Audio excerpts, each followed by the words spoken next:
You could tell he was intelligent just by talking to him.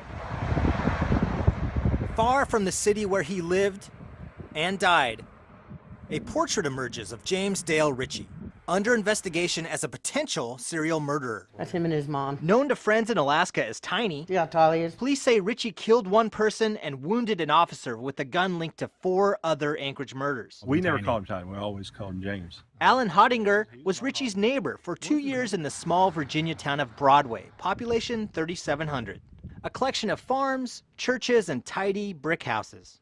How did the quiet, helpful man neighbors knew here? My daughters, when they went to school, had an issue with computers. They rely on James, and James would just jump in there and help them out. Become accused of killing an old friend's son back in Anchorage? It's just not in his character or his heart he's too much of a was too much of a God-fearing person, believed in life and cared about people. I stopped in Broadway to learn more. He wanted an engineering job, and he wanted a chemical engineering job. And like I said, he was just super intelligent. The town manager told me, quote, "Our police remember him visiting the local 7-Eleven from time to time in the evenings, but we never had any encounters with him." The police chief said Ritchie's only court records in Virginia were a couple of traffic offenses. But investigators are now looking into his past and his travels here and elsewhere. To see if they can come up with some sort of a common MO, common characteristics that could possibly link him to other killings in other states. Places like Virginia and Las Vegas, Nevada. I know he was supposed to be going to college in Richmond, and that was the last I had heard. Richmond? Virginia. Okay. And that's the last I had heard.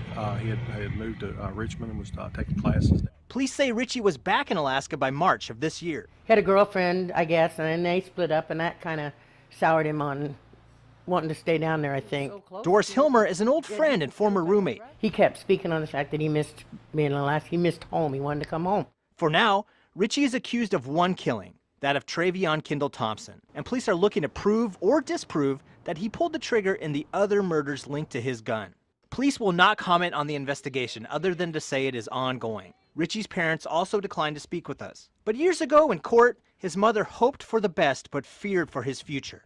I just felt like he was just a time bomb waiting to either be killed or to be in jail for the rest of his life.